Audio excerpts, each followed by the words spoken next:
अंधेरी गलियों के बीच बसा एक छोटा सा शहर। शहर के बाहरी इलाके में एक पुराना, बड़ा और रहस्यमय घर था। इस घर में 5 सदस्य रहते थे। रवि 45 वर्ष, परिवार का मुखिया जो कि क्रूर और स्वार्थी स्वभाव का था। सीमा 40 वर्ष, रवि की पत्नी जो केवल अपने पति का साथ देती थी। विकास 25 वर्ष, छोटा भाई जिसे गुस्सा और मारपीट करना बेहद पसंद था। सुषमा 30 वर्ष, रवि की बहन जो निर्दयी और चालाक थी। मनोज 50 वर्ष, परिवार का बड़ा चाचा जिसे पैसों का बहुत लालच था। यह परिवार अपने अजीबोगरीब स्वभाव और अत्याचारों के लिए मशहूर था, लेकिन बाहर के लोग उनसे डरते थे और उनके मामलों में दखल अंदाजी करने की भूल नहीं करते थे।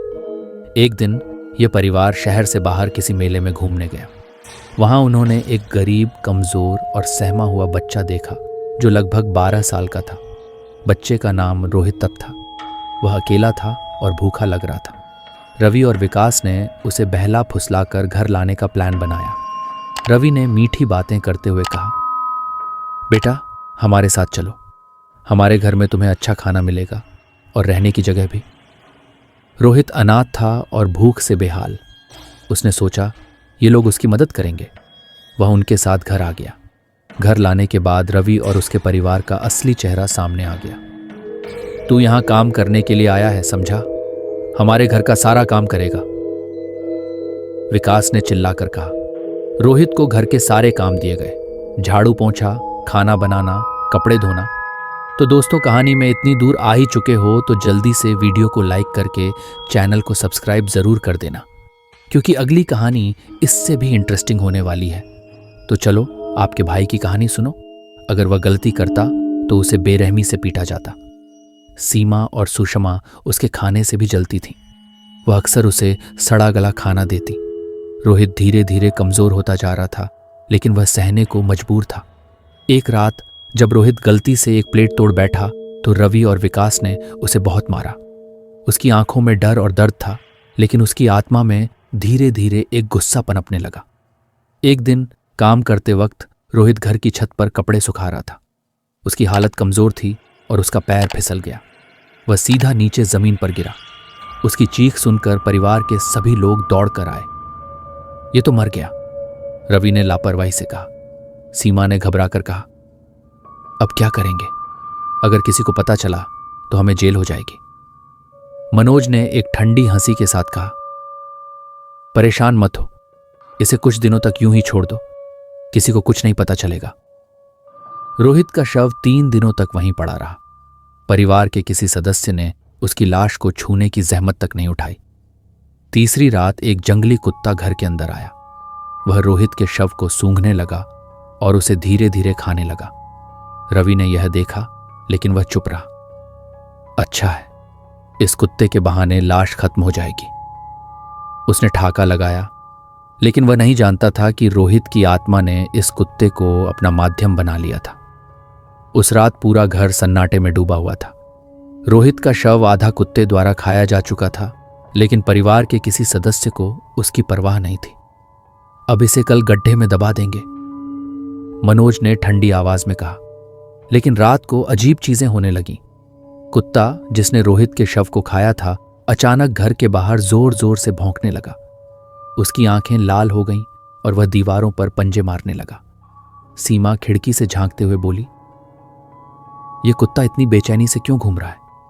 रवि ने गुस्से में कहा, जंगली जानवर है, सुबह भगा देंगे, सो जाओ। लेकिन उस रात किसी को चैन की नींद नहीं आई। हर किसी को ऐसा लग रहा था जैसे कोई उन्हें घूर रहा हो। अगले दिन सुबह रवि और मनोज ने मिलकर रोहित के शव को घर के पीछे वाले बगीचे में दफना दिया। अब यह किस्सा खत्म, कोई नहीं जानेगा, रवि ने राहत की सांस लेते हुए कहा। लेकिन दोपहर होते ही सीमा ने किचन में कुछ अजीब महसूस किया। जब वह सब्जी काट रही थी तो अचानक चाकू खुद ब खुद उसके हाथ से गिर गया और वह जमीन पर खून देख घबरा गई। यह खून कहां से आया? उसने चिल्लाकर पूछा। उसकी चीख सुनकर पूरा परिवार दौड़ा, लेकिन जैसे ही वे पहुंचे वहां कोई खून नहीं था। मनोज ने हंसते हुए कहा, तू ज्यादा सोच रही है, शायद तुझे भ्रम हो रहा है।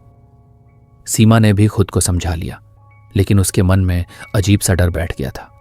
वह कुत्ता अब हर वक्त घर के आसपास मंडराने लगा। उसकी हरकतें सामान्य नहीं थीं। कभी वह एक कोने में बैठकर घर वालों को घूरता तो कभी रात को जोर जोर से भौंकता। रवि ने उसे भगाने के लिए पत्थर फेंका, लेकिन वह कुत्ता अपनी जगह से हिला तक नहीं। उसकी आंखों की चमक सीधी रवि की आत्मा को कंपा रही थी।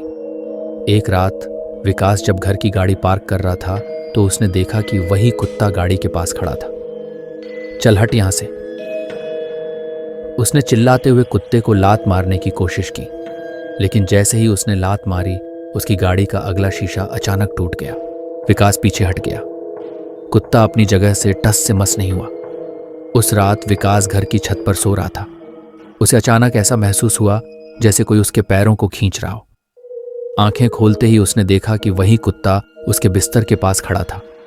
उसकी लाल आंखें और खौफनाक गुर्राहट से विकास के होश उड़ गए।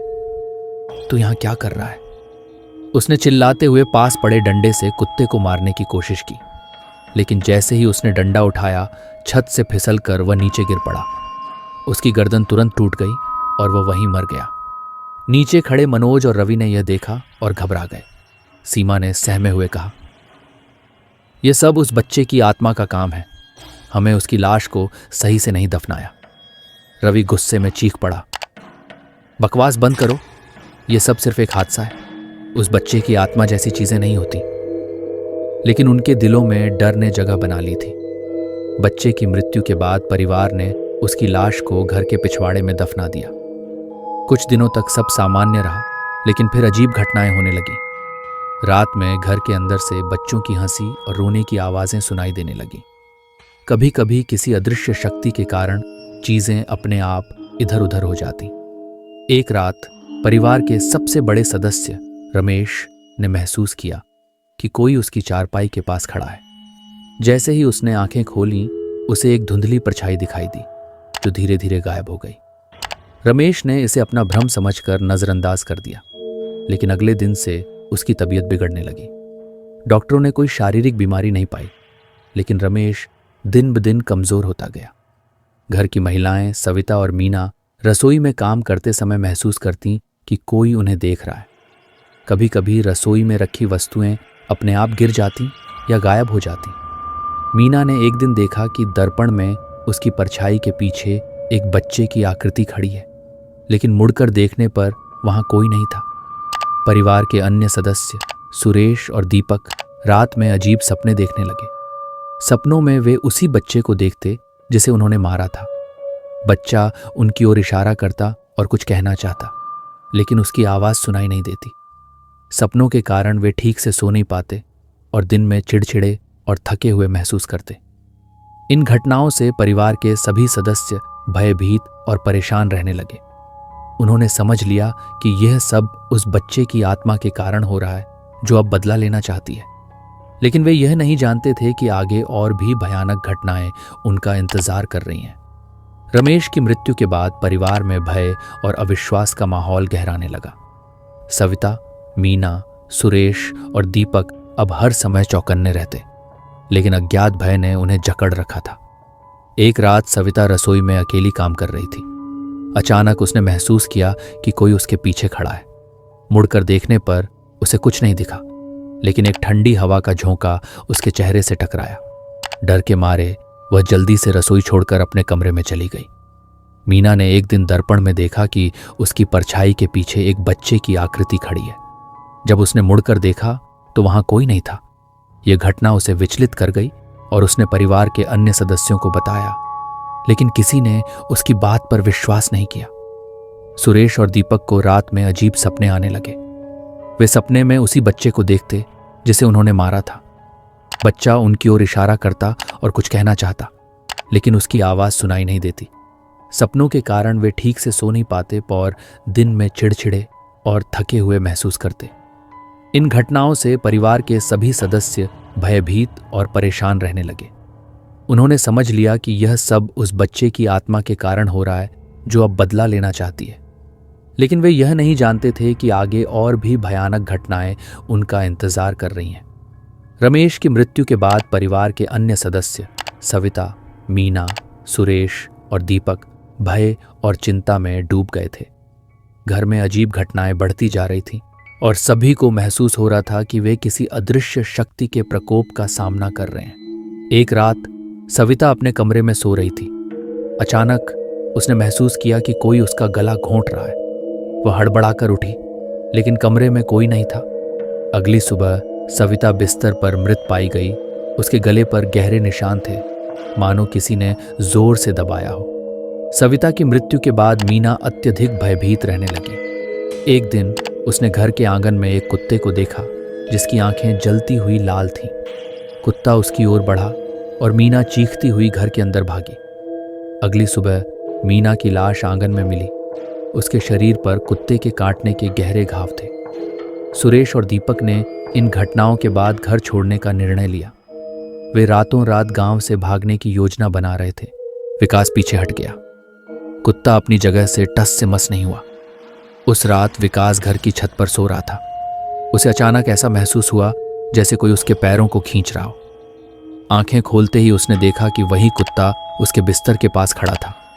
उसकी लाल आंखें और खौफनाक गुर्राहट से विकास के होश उड़ गए। "तू यहां क्या कर रहा है?" उसने चिल्लाते हुए पास पड़े डंडे से कुत्ते को मारने की कोशिश की, लेकिन जैसे ही उसने डंडा उठाया, छत से फिसलकर वह नीचे गिर पड़ा। उसकी गर्दन तुरंत टूट गई और वह वहीं मर गया। नीचे खड़े मनोज और रवि ने यह देखा और घबरा गए। सीमा ने सहमे हुए कहा, "यह सब उस बच्चे की आत्मा का काम है। हमें उसकी लाश को सही से नहीं दफनाया।" रवि गुस्से में चीख पड़ा, "बकवास बंद करो। यह सब सिर्फ एक हादसा है। उस बच्चे की आत्मा जैसी चीजें नहीं होती।" लेकिन उनके दिलों में डर ने जगह बना ली थी। बच्चे की मृत्यु के बाद परिवार ने उसकी लाश को घर के पिछवाड़े में दफना दिया। कुछ दिनों तक सब सामान्य रहा, लेकिन फिर अजीब घटनाएं होने लगी। रात में घर के अंदर से बच्चों की हंसी और रोने की आवाजें सुनाई देने लगी। कभी कभी किसी अदृश्य शक्ति के कारण चीजें अपने आप इधर उधर हो जाती। एक रात परिवार के सबसे बड़े सदस्य रमेश ने महसूस किया कि कोई उसकी चारपाई के पास खड़ा है। जैसे ही उसने आंखें खोलीं, उसे एक धुंधली परछाई दिखाई दी जो धीरे धीरे गायब हो गई। रमेश ने इसे अपना भ्रम समझकर नजरअंदाज कर दिया, लेकिन अगले दिन से उसकी तबीयत बिगड़ने लगी। डॉक्टरों ने कोई शारीरिक बीमारी नहीं पाई, लेकिन रमेश दिन ब दिन कमजोर होता गया। घर की महिलाएं सविता और मीना रसोई में काम करते समय महसूस करती कि कोई उन्हें देख रहा है। कभी कभी रसोई में रखी वस्तुएं अपने आप गिर जाती या गायब हो जाती। मीना ने एक दिन देखा कि दर्पण में उसकी परछाई के पीछे एक बच्चे की आकृति खड़ी है, लेकिन मुड़कर देखने पर वहां कोई नहीं था। परिवार के अन्य सदस्य सुरेश और दीपक रात में अजीब सपने देखने लगे। सपनों में वे उसी बच्चे को देखते जिसे उन्होंने मारा था। बच्चा उनकी ओर इशारा करता और कुछ कहना चाहता, लेकिन उसकी आवाज सुनाई नहीं देती। सपनों के कारण वे ठीक से सो नहीं पाते और दिन में चिड़चिड़े और थके हुए महसूस करते। इन घटनाओं से परिवार के सभी सदस्य भयभीत और परेशान रहने लगे। उन्होंने समझ लिया कि यह सब उस बच्चे की आत्मा के कारण हो रहा है जो अब बदला लेना चाहती है। लेकिन वे यह नहीं जानते थे कि आगे और भी भयानक घटनाएं उनका इंतजार कर रही हैं। रमेश की मृत्यु के बाद परिवार में भय और अविश्वास का माहौल गहराने लगा। सविता, मीना, सुरेश और दीपक अब हर समय चौकन्ने रहते, लेकिन अज्ञात भय ने उन्हें जकड़ रखा था। एक रात सविता रसोई में अकेली काम कर रही थी। अचानक उसने महसूस किया कि कोई उसके पीछे खड़ा है। मुड़कर देखने पर उसे कुछ नहीं दिखा, लेकिन एक ठंडी हवा का झोंका उसके चेहरे से टकराया। डर के मारे वह जल्दी से रसोई छोड़कर अपने कमरे में चली गई। मीना ने एक दिन दर्पण में देखा कि उसकी परछाई के पीछे एक बच्चे की आकृति खड़ी है। जब उसने मुड़कर देखा तो वहां कोई नहीं था।